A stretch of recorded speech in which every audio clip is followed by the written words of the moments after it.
I believe faith, no matter what your religion is, faith in the idea that it's going to work out in the end isn't useful, it's necessary. Because if you move forward on a journey without some faith, whether it's in the universe or if it's in God, it's a very lonely and scary journey. And who knows what happens up above, but it feels a lot better believing that someone has your back. And you can't be a cockeyed optimist, or can you? You know, it helped me, but it also got me in a lot of trouble too. There's only a handful of primary emotions. And unfortunately, we haven't done a great job in Western culture of teaching how to feel emotions, label them, and then how to work with them. You know, I didn't have that course. I don't know if you did. Exactly. And I didn't have a course on how, you know, the basic mental skills work, how to label them and how to train them. So we haven't done a great job of doing this in the education platform. And if there's only 3 things we can train, craft, body, and mind, like why are we not training the mind? Like because the way that thoughts and emotions work, it's like a bang bang experience. They happen like right next to each other. And there's some conversation about what comes first. Is it a thought, then emotion, or is it an emotion, then a thought? Most people in the field of psychology would say it's thought, then emotion. The way that I think about this is that it's like a rider and an elephant. So the rider is the thought, and then as soon as the emotion wants to run, because the thought that maybe the rider's scared, he's having scary thoughts, or sad, because he's having a lot of sad-based thoughts, that when the elephant wants to go, when the emotions run, you're not controlling that thing. Your job, my job, is to be the rider, a thoughtful, aware rider of thoughts. And when we're able to be aware of our thoughts, then we can guide and negotiate our thoughts so they don't run wild. Ultimately, there's a meta-awareness that takes place where when you train awareness, and I'd like to get into that conversation with you, when you train awareness of your thoughts, emotions, body sensations, and your environment, awareness of your environment, those 4 things, we become more finely tuned so that we can choose great thoughts. We can harness our emotions. We can feel our body sensations and use them to facilitate clear thinking, creative thinking, or great output. And when we're more aware of the unfolding, unpredictable environment around us, we can course correct and adjust and pivot. And that makes all the difference in the most intense environments in the world, whether that's an emotional intensity, vulnerability, or that is, you know, center court, whatever sporting environment that we're talking about. I really didn't have anybody taking me on the road. I remember I would work with certain people, but I would never ask them to take me on the road. There were a few people who did take me on the road with them, like Todd Jordan and Rick Kearns, but I always knew that I didn't want to be that guy. I knew that I wanted to always be able to do my own thing, not just to sit at home and wait for that beck and call. Do you know what I'm saying? Like, that's the type of person that I wanted to be. Like, I was still at the Comedy Store every night. I did all those Mexican rooms in South LA, every single one of them, every night of the week. That's what paid for my addiction, but at the same time, not knowing, I was also becoming a better comedian. Because I would go into deep terrain 4 nights a week and then go to the Comedy Store where everything is hunky-dory. You follow me? You know, there's places where people come prepared to laugh, and there's places where it's a bar and you got to go up there and blow your toe off to get their attention. You've got this, I really like the titles, I really want to go after it, I'm way intense, I want to win, I'm all in. Getting in that kind of shape is brutally difficult. But then at the same time, you can balance it with the playfulness, and it's not all about that. How have you learned to strike that balance, and maybe more importantly, how do you teach other people to do that? I've learned if I don't learn to strike that balance, that when I go too extreme in either one, I'm not happy. I feel very scattered, I feel frantic, I feel crazy. So I think that for me, when I start feeling a little bit chaotic, so for me it shows up in a very like grasping for straws. Things aren't happening, like I'm running into a wall, like the feeling of banging your head against a wall. That's what it feels like for me. And I know a lot of people can relate to that, and I think especially a lot of people in fitness might get into it to kind of like, maybe they're anxious or it calms their nerves, because I think I run really on the anxious side. So for me, if I don't learn how to control that, I'll go to the extreme of something. So it's a must for me. I actually think it's a must for everyone to kind of find how to dance in the different categories of your life, because we're not just one thing. And when we go all in on one thing, we're severely neglecting the other parts of us, which makes for an empty human, you know, which makes for someone who never feels full. So I have to remember that there's so many parts of me that I need to make sure that I'm fulfilling. I think it was Stanley Kubrick who said the best way to learn how to make a film is to make a film. And I certainly found that to be the case. I didn't go to film school, and I just have always made my own films. I started at a young age. And when you're doing films just with friends, with no money, you know, on a shoestring, you have to be able to do all the jobs, because when we made Following, for example, we were just shooting on Saturdays. We all had jobs in the week. And so not everybody would turn up, and sometimes you'd be recording sound, and sometimes you'd be shooting the film, and you know, you really had to know a bit of everything, because you didn't quite know, you know, who your crew was going to be on the day, and it's a wonderful way to learn everything. And the larger the films have become, I think the more I've been able to appreciate the learning that I did by doing, and I know enough about every job on set to sort of be a pain in the arse to everybody, you know, just enough to not say I can do your job, but just to give them an idea that I'm paying attention to what they're doing and that I'm asking for a particular approach. And it gives you confidence as a filmmaker. I recommend it to any young filmmaker starting out. It's just try everything. Try recording sound, try shooting, try lighting, try a bit of everything, except maybe acting. But if you can get your head around all those different disciplines, you don't feel quite so at the mercy of your crew. And there's an interesting relationship as a director between yourself and the people who work for you on set, which is they're looking to you for leadership and guidance. And I think they also want to feel like you care about their job. And I think one of the ways of showing somebody that you care about their job, you know, is to know about it and be able to engage in a conversation with the sound department about microphones and which microphones they're using and things like that. If you don't know this quote, live by it. One can have no smaller or greater mastery than mastery over oneself. That's Da Vinci. Da Vinci did amazing things with his life. I wanted to do equally amazing things with mine. And if that's the game that we're playing, if I can construct my belief system, if I can choose at any moment to believe something that's more empowering than I was believing the moment before, and that will actually find its way into my actions, allow me to do things that I couldn't do the moment before, then it's like that moment in The Matrix where Neo realizes he knows Kung Fu. And that's like, as funny as that is, that's how I think about life. To me, the very fundamental purpose of life is to find out how many skills I can acquire that have utility, and then put that utility to the test in service of something greater than myself. How many skills can I acquire that have utility, put that utility to the test in service of something greater than myself? That is, for me, the purpose of life. Now, I don't actually want to know Kung Fu. That is not the mission that I'm here to live. But I knew that I had to identify my mission. So what was going to be my mission? Mother Teresa has an amazing quote: nobody will act for the many, but people will act for the one. And that really struck me, because I realized they were right. I was looking at this global pandemic of ill health, and I wasn't moving into action, but thinking about my mom and my sister, or the uncle I had who ate himself to death when I was 12 years old. That made me want to act. Everything you learn is just raw information. What you should start doing is seeing yourself as a separate being from anyone else in this room.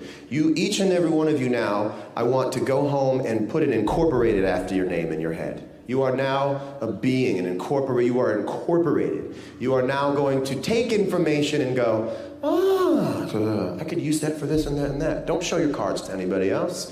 Some guy comes along, he thinks he sounds better than, maybe you do, maybe you don't. But work on your thing, and then you can figure out what makes you artistically. And then you can access information. When I go into the studio, when I sit in with an artist, I'm accessing information. I'm not it's like a library. I go, I'm gonna take this out and this, sort of like being a DJ.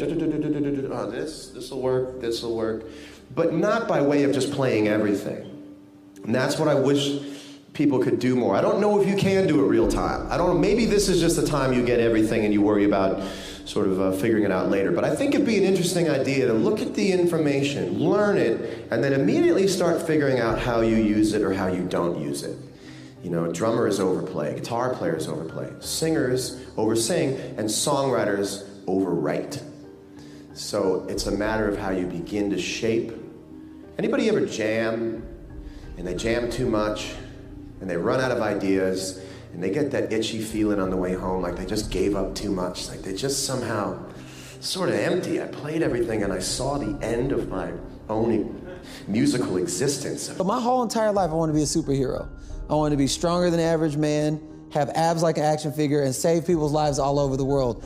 I maintained that all the way through high school. When people started giving up and started to go, I'm gonna go do what my dad is doing, I'm gonna go do what my mom is doing. When it was time to graduate and all the stuff that you do to graduate, they're like, so what are you gonna be when you get in the real world? Tell me you still don't wanna be a superhero. And I'm like, I wanna be stronger than the average man. I wanna have abs like an action figure, and I wanna save people's lives all over the world. And I was so serious. When I left that's when I was stuck. That's when I was lost. When I left everything that I loved to do as a child, that's when I said I felt like something is missing the most. I like to say that anything that you love as a child is connected to your inner child, which is directly connected to source. As soon as I started doing everything that I loved, there was a surge of power, a surge of confidence. I wasn't insecure anymore because the emotion that had the most dominance in my thought process and in my heart process was actually being paid attention to. Surround yourself with the people that that are or live or have the life or have the happiness that you also want. Mm-hmm. And then just worry about what they think. Or, look to them for opinions. That's one thing that I've learned too about people that say something that's pretty awful or, have just outsiders' opinions is, do they look at them, do they have the life that you want? Do they have the job that you're working towards? Do they have the happiness that you want? If they don't, then ignore them because they're not even on the same plane as you. They're here and your trajectory is here. That's it. Be true to yourself and surround yourself with like-minded people that make you better. Any monk that tells you he's never questioned the path or never thought of leaving is lying to you. Right. Even though I wanted to be a monk since I was 4, I thought many times of leaving and not wanting to do it. But you just stick to it because that's what you love. I'm sure when you're running the race, that points where you go like... I want to quit every race I do. Right? Yeah. It's crazy, isn't it? Yeah. Every workout, everything. I get it. Yeah. So it's the same way as well. The thought comes up and you just go like, but this is you, right? Your racing is you. Being monk is me. There's little crickets that get in your head. And those crickets are telling you, right? Yeah. You're on the wrong path. And you've got to get rid of them. Yeah, and I think it's just being crystal clear of what you want in life right from the start. Yeah. And then just having that willpower and the perseverance to follow it through and be unwavering in that. In your commitment and your true north and where you want to go, what you want your legacy to be. Yeah, I think most people get swayed just because they don't really know what they want in life. And if you ask most people what they want in life, they say, I want to be happy, and happiness is not a goal. Right. Happiness is a result. Yeah, it's a byproduct of something, right? If I eat ice cream or drink beer, I might feel happy, but it's not a goal to be pursued. And I think that's why people get off the path so often, is because they don't know where they're going. A lot of times I'll be in a 200-mile run or something like that, and I'm all jacked up. Body's broken, mind's broken, spirit's broken. I started to say, what if I can pull this off? When I first walked into the Navy SEAL recruiter's office, he looked at me and said, there's only been 35 African Americans in 70 years make it through. You know what I said to myself? What if I can be the 36th? It's the what if I can pull off a miracle. What if I can become someone that no one thinks I can be? And just me talking about that, I have the hair going up on my arms, because it makes me just like, what if I can be that guy that people who call nigger and this and that, and now I'm speaking at Tom Ferry's event. You can't ever sort of balance two completely contradictory things as a means of hedging. You have to decide what are you going to believe in and put all of your energy behind that. And those are the kinds of strategic decisions and trade-offs that you make every day as an entrepreneur. And it's important that you create the level of clarity and conviction to go after an opportunity that isn't hedging, lots of different ideas or lots of different approaches, because that's the surest way that you'll never be good at sort of anything. Once you have the passion, the thing that you're passionate about now, you can look at other people or other entities or other things or works of art, and you can draw things from that to help you be better at what you do by looking for those common denominators. Johnny wanted to know, how do I prepare? How do I prepare? How do I study? How do I view the game? How do you build your game? And my response is much like the way he builds products. You think sequentially. You look at the end result of what you want to create, but in order to create that, there's so many other little things that go into this massive entity or device. And it's no different than building my basketball game. You start with, what do you want your game to be? What would make your game most unstoppable or hard to deal with? And now you work backwards from there. And you start building it one piece at a time, one move at a time, one counter at a time. So there's a lot of similarities there. A rule of thumb is to only worry about the next order of magnitude. So when you have 100 users, worry about what the company looks like. Can it survive to 1,000? 1,000, 10,000, and so on and so forth. If you're worrying about the millionth user and their experience and how your technology is going to scale, when you have 100 users, you're pointed in the wrong direction. But we realized it pays to be a cockroach. And by that, I mean, it pays just to not stop and just to not die. Like, we thought, everything along the way had tried to kill us, right? Like, all of our friends were like, startups are dumb, you're dumb, your ideas are dumb. And we kind of just looked at all of them and said, whatever, and built Codecademy. So it pays not to quit. I think great entrepreneurs must have the curiosity to kind of metaphorically see around the corner. What's coming? What can I anticipate that other people don't see? And then you must have the courage of your convictions to execute the strategy. You want an idea about what you can say. I know it sounds like a bad idea, but here's specifically why it's actually a great one. You want to sound crazy, but you want to actually be right. Because when you're trying to differentiate, when you're trying to do something different, there's going to be that gut moment, that gut sense. Is this right? Is this not right? If you're not having doubt, you're not pushing the boundaries far enough. You need to focus on solutions, not ideas. All of us here are really creative, and we come up with loads of ideas throughout the day, and we become really excited about that. And it's like, dude, we should start a company around that. But that's when you actually go to the other side, where you talk to, where you find out what someone actually a problem that they have and solve that, is when real value comes out. But what you really need to do is think about, what is the smallest possible test that I can run for this idea, for this concept, for this theory, get it out there and get customers using it. Because your customers are going to be the ones to tell you if it's really working or not. The definition of values is they're the behaviors or principles that you religiously adhere to within your company. When I say religious, I mean that no amount of data will sway you from those principles, and the degree to which that you have the courage to maintain your conviction around those ideas is the degree to which you're going to be successful over the long term. What I see right now is people wrap up their sense of success and identity with their prowess in fundraising and comparing themselves against how their peers are doing. I think that's really the wrong way to look at things, and it leads to kind of non-optimal outcomes. For instance, I don't know if the valuations that companies are getting today is necessarily healthy for the company themselves.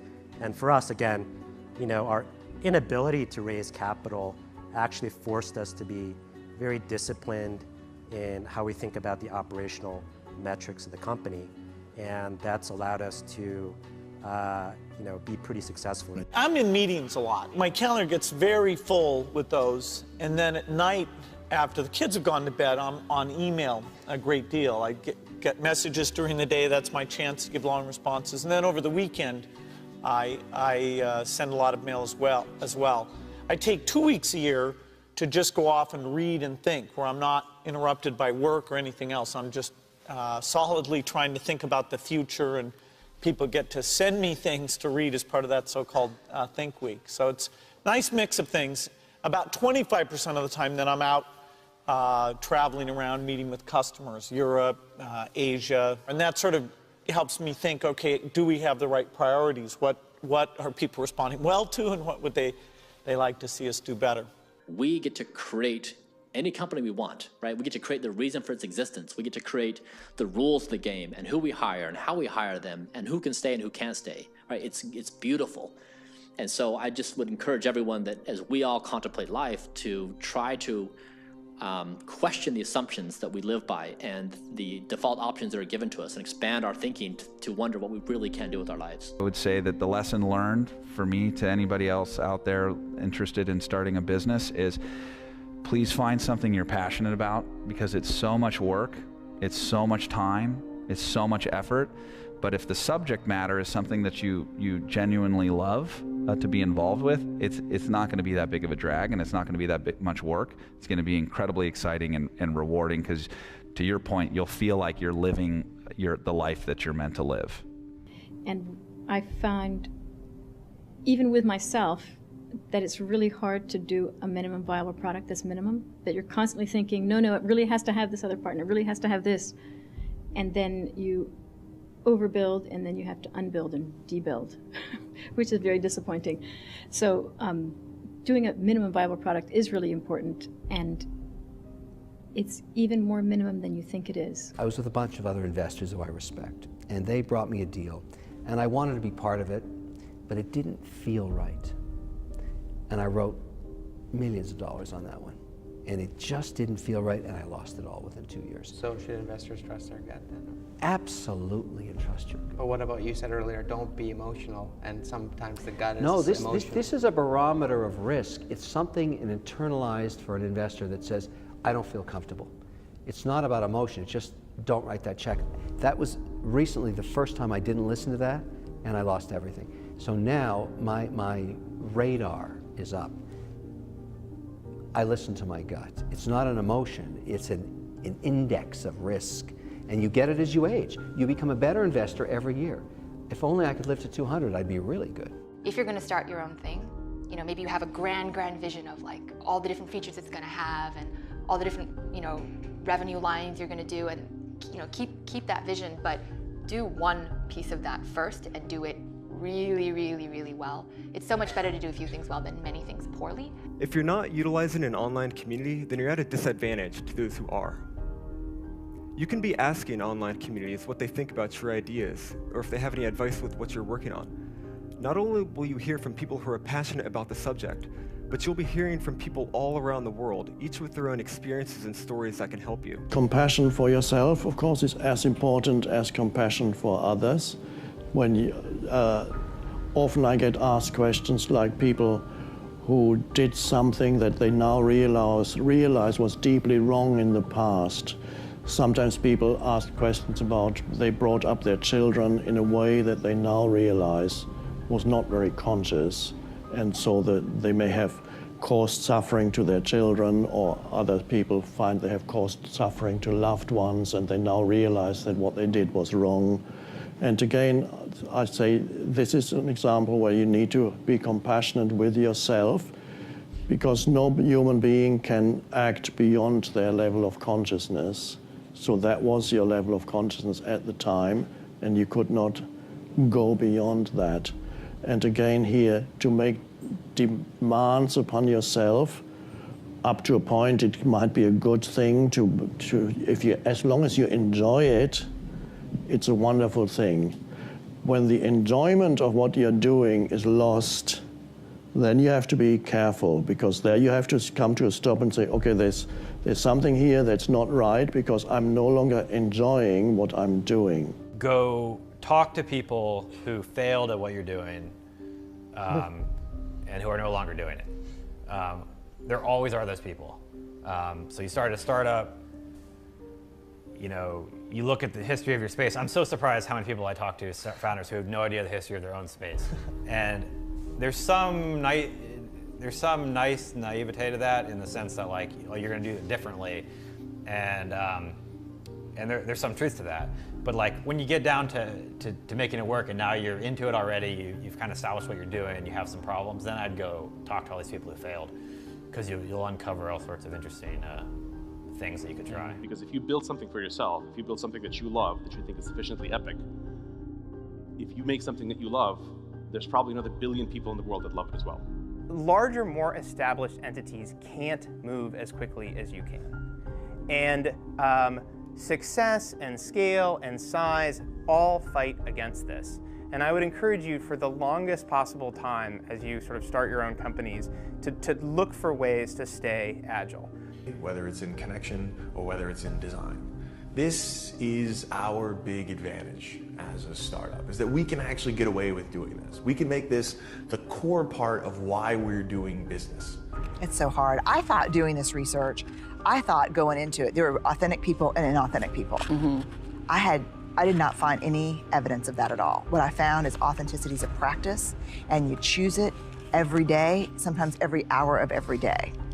And it's a practice. It's not, I just wake up and, hey, I'm authentic. It's not necessarily about the exit or the outcome. It's about the journey. So it's, for me, it's just, I think you just need to enjoy that aspect of it. It's, you know, because it's not always an easy ride. It's a lot of ups and downs along the way, but as long as you're personally fulfilled by that experience and genuinely enjoy what you do, then it makes it worthwhile. Today, you should think, okay, my co-founders, do we cover a lot of surface area? Do we have different skill sets? And is it somebody that I trust fundamentally? And those are really, really, really important questions to ask yourself, because if so, then you have a really strong foundation to go forward. I do believe that organizations, human organizations, are inherently unstable. They will fall over, and you have to work to keep them upright. But they fall slowly. Most people don't notice it. They let their success blind them. They don't see it falling over. The falling takes place slow, but the collapse is quick. You have to do constant assessment. You have to look for the hard truths. Try to do something that you would want to do anyway, whether it's, it doesn't necessarily have to be a very successful business, because when you do decide to become an entrepreneur and start a business, chances are it's not going to become like a multi-million-dollar business. So at least do something that you love in the beginning, so that even if it fails, you'd still enjoy it. Most startups that fail do it ultimately because they did not make something that people wanted. They made something that that they thought people would want, but they were either in denial about it, about whether it was actually any good, or somebody else came along and made something that people wanted even more. But ultimately, the biggest thing, and what I still spend from a third to a majority of my time on, is hiring.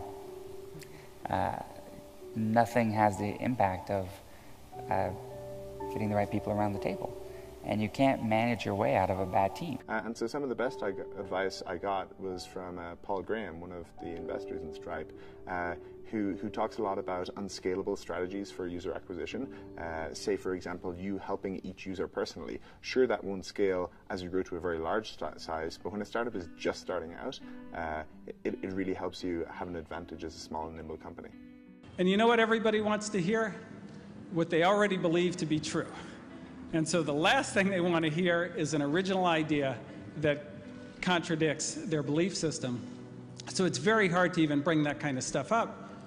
But those are the things, those are the only things that you believe that everybody around you doesn't believe, when you're right, that create real value in the world. Everything else people already know. There's no value created. It's just business as usual. So it's so important to think for yourself. So it's about this movement forward, not what you own, not your education or your pedigree, not a pile of resources you might have at hand, not your network, just going after this thing and knowing that as you do that, you'll find what you need, you'll make your way over, around, and through. And I think the best entrepreneurs that I've met are able to do that because they have this strong vision and they know that it's worth it to keep moving forward. You already know who you are. And that piece that we're after lies somewhere beyond personality. Your need for acceptance can make you invisible in this world. Don't let anything stand in the way of the light that shines through this form. Risk being seen in all of your glory. I try and be decisive. I try, and even if I don't know what the hell I'm doing, I try to be decisive because I think it's very comforting and reassuring and important to the people that are working with you to feel that whoever is in charge knows what they're doing and knows what they're thinking, and that if it's a yes, it's a yes, and it's a no, it's a no. I mean, I don't think of myself as a boss. I mean, I think of myself as someone who's giving direction and guidance and vice versa. You're really trying to solve a new problem in a different way. You have to come to problems with beginner's mind. Right? Not knowing something can be a very powerful tool into accomplishing it because you don't know that it's not possible. That's what doing a startup is. Not realizing that something is impossible and doing it anyway. So many things go wrong when you're starting a company, and often I think people ask, what mistakes should you avoid making? And my answer to that question is don't even bother trying to avoid mistakes because you're going to make tons of mistakes, right? And the important thing is actually learning quickly from whatever mistakes you make and not giving up, right? And I mean, there are things every single year of Facebook's existence that could have killed us or made it so that it just seemed like moving forward and making a lot of progress just seemed intractable, but you just kind of bounce back and you learn, and nothing is impossible. You just have to kind of keep running through the walls. Like me, have to do everything 3 times before we get it right. Thankfully, I know that. So I know that I have to get up early and try it 5 times because the 8-year-old will be able to get past it in 2 times. So I have to be on my feet longer, but at least I know it. And so I just go at stuff, and it served me very well. And that my resume is pretty varied, and I have a pretty interesting life. I get to do different stuff and have a bit of access because I just said, yeah, I'll try that.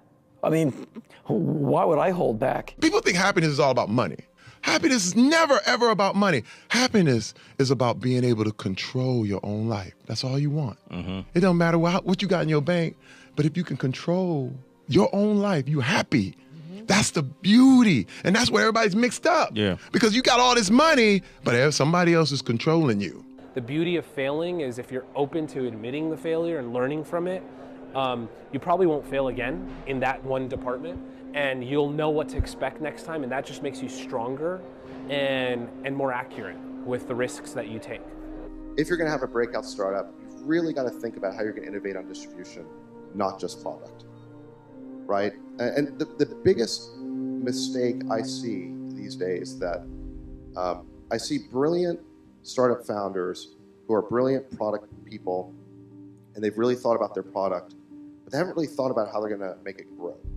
And then they launch their product, and it's like crickets chirping. No one's using it, and they're kind of flummoxed as to what to do because they've never really spent time thinking about it. And they just kind of assume that if you build a good product, everyone's going to find it. And the reality is, it's a big web out there, and that's not necessarily true. If you're not coming up with 10 ideas a day, that's why I have this thing. If I'm not filling up this page every single day, then my idea muscle will atrophy. And I started this in 2001, and I still do it every single day. Like, you have to come up with ideas every single day, or the idea muscle atrophies. The good news is, after about 6 months of doing that, you're like a machine. Like, people get surprised at how many ideas you could just have. Don't necessarily think that you have to have the home run and the huge Apple computer on your first start. I spent a long time in my life with skills just building little devices for fun. For fun is one of the key things, because that drives you to think and think and think and make it better and better and better than you ever would if you're doing it for a company. Build things at first for yourself that you would want. And oftentimes the best methodology is to start with the perfect experience with just one person. get that right, and then figure out how to scale something great instead of scaling something not so great and then trying to improve it. That's really hard to do. From the time I was 7 years old, every Saturday I would go for 4 hours of acting class every Saturday. Whoa. And I loved it. I just loved it. To the point where all the kids graduated and went on to this other stuff, and I started doing adult acting classes, and then I was in the commercial classes, and then I loved like the hair and makeup classes and just everything. I just couldn't get enough. As soon as I got off the phone call with him, and then also when he said, it's not in the picture now, but I think it'd be great if Dallas danced at the end, and my heartbeat went up on the phone, and I started breaking a cold sweat, like going, no, that's not. And as soon as I went, oh no, that's not that. The other devil in my ear said, dare you do? And I just went, of course. I think yes. Because I immediately noticed, if you don't, you're wussing out, dude. Are you kidding me? You will forever regret. You have to. So as soon as I got over that, I was like, well, that's inevitable. I'm doing it. Now, I got to bust my ass to go do it the best I can. And there was a lot of fear in that. I mean, that was... Yeah, that was some majorly good anxiety and fear. And then, now I'm saying by that time, now everything, my choices from that phone call on were, anything I was nervous about, you have to go, f it. No, dude, go. All the way, go, meet midnight. Yes, can y'all meet me for another choreograph session? 8 a.m. Sunday morning, do you got an hour? I'm gonna go stand in the mirror. My wife's over there watching, reading something. I'm gonna stand in the mirror and I'm gonna practice a move. This is really embarrassing. Well, too bad, man. Do it in the mirror right now, because the less embarrassing that gets, hopefully the more comfortable you'll be when you're out there in front of 80 people and a bunch of cameras. And one thing you do when you go out there, don't come up short. Go all the way. You know, I looked at lots of companies and why I thought they don't succeed over time. We've had a more rapid turnover of companies. And I said, what did they fundamentally do wrong? Like, what do those companies all do wrong? And usually it's just they missed the future.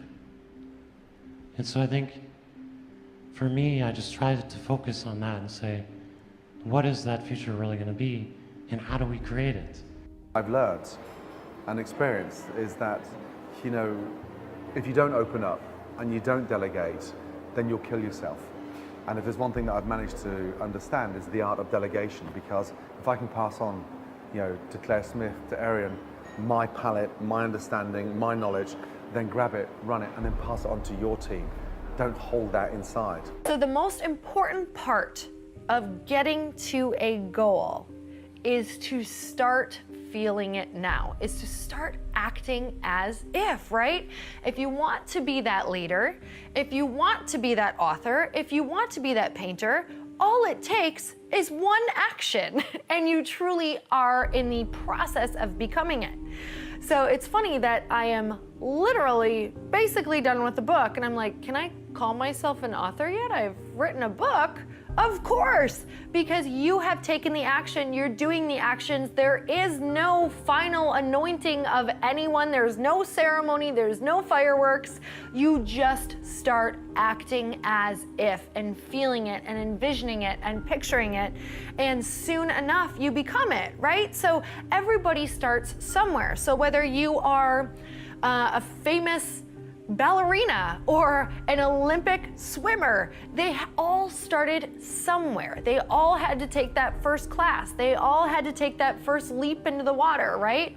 And at what point can you start calling yourself a swimmer, a dancer, an author? It's the second that you start taking action and you start thinking it and you're feeling it, right? It's about embodying it. So my biggest tip for you is to start seeing yourself as that person and start taking the small actions of being that person that you want to be. That's the only thing that is separating you from actually being it.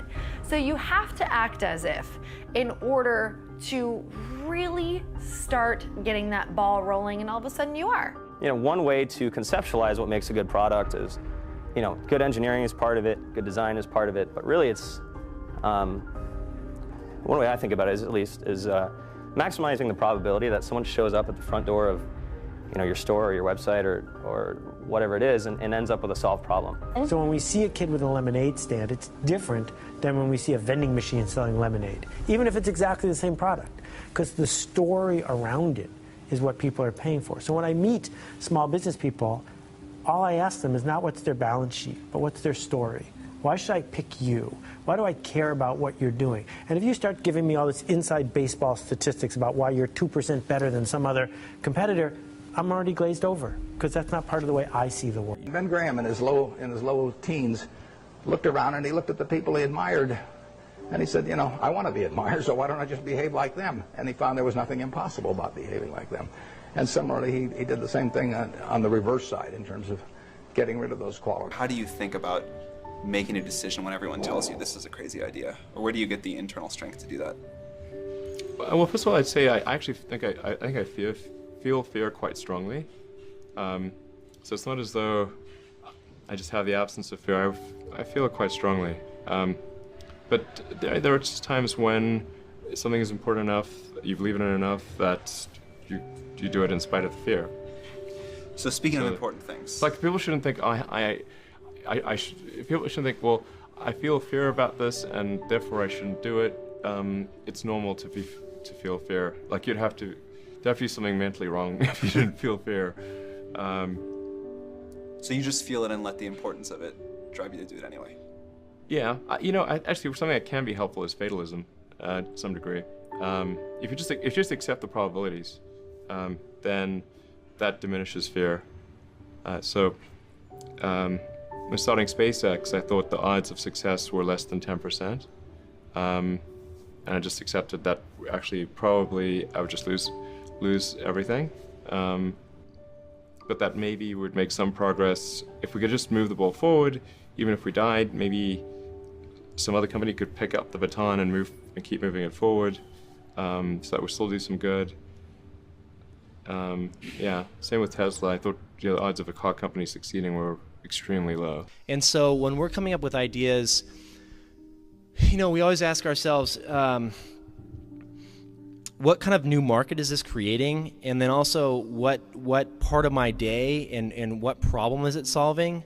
And so I've gone as far as taking an entire catalog of my day from the moment I open my eyes and writing down every single thing I do. And then asking myself, is there something here? And so it's not just about doing focus groups. It's not just about double checking your vision. It really is about integrating this concept of testing our ideas rigorously throughout the product development process, throughout the marketing process, even as we scale up. So just go and do it, try, learn from it. You'll fail at some things. That's a learning experience that you need so that you can take that on to the next experience. And don't let people who you may respect and who you believe know what they're talking about, don't let them tell you it can't be done. Because often they will tell you it can't be done, and it's just because they don't have the courage to try it. Failure is part of life. I mean, the difference for me, though, is I look at failure as a stepping stone to success. It's a speed bump. I know I'm going to fail, but it's not failure if you learn something. And so, gosh, I've made so many mistakes. I've screwed so many things up, but every time I do, it becomes a way for me to explain to someone else what it takes. It's like, here's what I've done. I think I have the ability to influence people because I talk about my failures. I talk about all the things that messed me up, but I show people that I didn't let it stop me, and you don't let it stop you. And I think that's really the secret in that area. And if everything you touch was successful, you First, probably want to be able to relate to people as much. No, you'll be relate, and also it's be total bullshit, and everyone knows it's bullshit. And also, you'd be bored silly. Right. I mean, think about it. If you just said, "I want this and happen," I want this and it happen, people don't value what they don't fight for. It's like you see kids sometimes. Your parents will say, "You're not going to value this if you don't work for it," and your kid going, "I'll value it. Just give it to me." Right? But it's true. Yeah. The things we've worked the hardest for, we value the most. So I think, the purpose of a goal is not getting it anyway. The purpose of the goal, is who you become. Who you become is going to make you happier. It's going to make you sad. Yeah. So I'm not looking for an effortless approach. Sure. There's no such thing. One of the things I advise entrepreneurs to do is when you have an idea, a classic entrepreneurial impulse is to hold the idea close to you and not go tell people because, the idea is so special. Right. That's almost always a mistake. Go talk to. Why is that a mistake? Yeah. It's a mistake because your actual real competitive advantage is not that you have this idea that you have locked away in your closet. which may or may not be accurate and you have no idea which it is. Your actual competitive advantage is if you're assembling the intelligence around, does this idea work? What is the right team? What is the right learnings? And we're essentially in motion. And if you're really trying to achieve something, then sort of say, hey, here's my vision. And I like to say, be obstinate about your vision, but be really flexible about your tactics. What does that mean? It's sort of like think big, act small. What that means is, it's important to have a vision of where you're trying to go. How you get there is a series of experiments. Now, you can call them failures when they don't work, but they're learning experiments where you try things, see what works, try the next thing. I think that's what people always have to ask themselves. Do you believe in the concept of what you're doing? Do you believe that there's really a there? If you can figure out the right, product package or the right way to reach users, and if you believe that, then keep scrapping, because usually there's a way. I find that levels of success in almost any industry or area correlate to a person asking great questions. In some cases, they seem absurd. In fact, the hallmark, in a way, of great questions is they sound completely ridiculous. So someone might ask, like Peter Thiel, why can't you achieve your 10-year goals in the next 6 months? As a thought exercise, that's a good question to answer for yourself. And these types of questions come up surprisingly often with very, very impressive folks, whether it's in business, military, entertainment, or otherwise. And the way you can get better at questions is by studying interviews in part. So I studied Larry King, I studied Charlie Rose, I studied Terry Gross, I studied go down the list. I studied Tony Robbins, who does in-person, one-on-one interventions at his events in front of 10,000, 5,000 people. And he's just genius with how he uses questions to pattern interrupt and grab someone's attention and divert them in a more productive direction. Now, why is that relevant? It's relevant because thinking is the process of asking questions. You're asking yourself questions and then you're answering them in your own head. So if you get better at asking other people questions, you get better at asking yourself questions, which means you're improving your thought performance and level of thinking. There's a lot of conventional wisdom out there, built up over time and built through all the learnings from all the companies. And this may be fully applicable to most of the companies out there. But before it's applied to your organization, I highly recommend that you question it, because it could be absolutely fatal for your success. Many kids and many grown-ups do figure out over time what their passions are. And sometimes we let I don't think it's that hard. I think what happens though sometimes is that we let our intellectual selves overrule those passions. And so that's what needs to be guarded against. If somebody said to you, you'll have or you'll be as successful as you are now, what would you had said back then? I believe you. That's what I would have said. Because I did believe. Yes. I believed in it. I had very few people who told me that. I had a small group of people that would tell me something like that. Other than that, it was just me telling myself. Yep. So if someone came up to me and told me that all the way back then, I'd say you're damn right.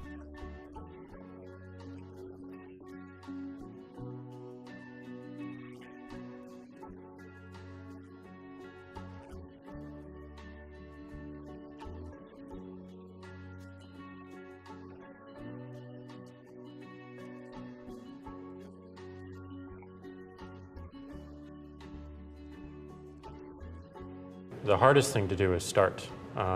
You have all these ideas and everyone has an idea, but it's really about executing the idea and building the idea and attracting other people to help you work on the idea. That is the biggest challenge. But the way to begin is to get the idea out of your head, draw it out, talk about it, program it if you're a programmer, or make it if you're building something. So there are a number of decisions that we make every day, and on a product side, there are a billion different features that we could make.